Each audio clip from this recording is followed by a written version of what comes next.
বানাবো পনির পাসিন্দা। এই যে দেখুন পনিরগুলোকে পাতলা করে করে কেটে নিয়েছি। এখানে কাজু কিশমিশ নিয়েছি আমি, আর এখানে ধনে পাতা একটা মানে হাফ কাঁচা লঙ্কা দিয়েছি, আপনারা ঝালটা নিজেদের অনুযায়ী দেবেন। আর কাজু দিয়েছি একটুখানি, কারণ না ধনে পাতাটা শুধু বাটলে জল ছেড়ে যায়, সেই কারণে দুটো কাজু দিয়ে আমি মিক্স করে নিয়েছি। এতে নুন দিলাম আর অল্প চিনি দিলাম, টেস্ট অনুযায়ী নুন চিনিটা দিলাম।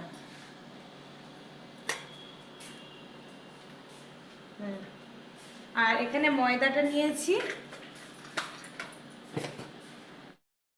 1 চামচ মতন ঘি আর অল্প সামান্য নুন, কেন ওখানে নুন দেওয়া আছে কোটিংয়ে, ভেতরে পুরটা স্টাফিংয়ে, আর কাশ্মীরি লঙ্কার গুঁড়ো দিয়ে এটাকে ভালো করে ব্যাটারটা বানিয়ে নেব।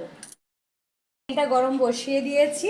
এদিকে দেখুন এইভাবে আমি এখানে যে বাটাটা বানিয়েছি এটা দিলাম, কাজু কিশমিশ দিয়ে করে আমি এর উপরে আর একটা পাতলা লেয়ার ঢাকা দিলাম, দিয়ে ব্যাটারটা একটু থিকনেস হবে, খুব পাতলা হবে না, দিয়ে এরকমই করে আমি এবারে তেলে ছেড়ে দিচ্ছি।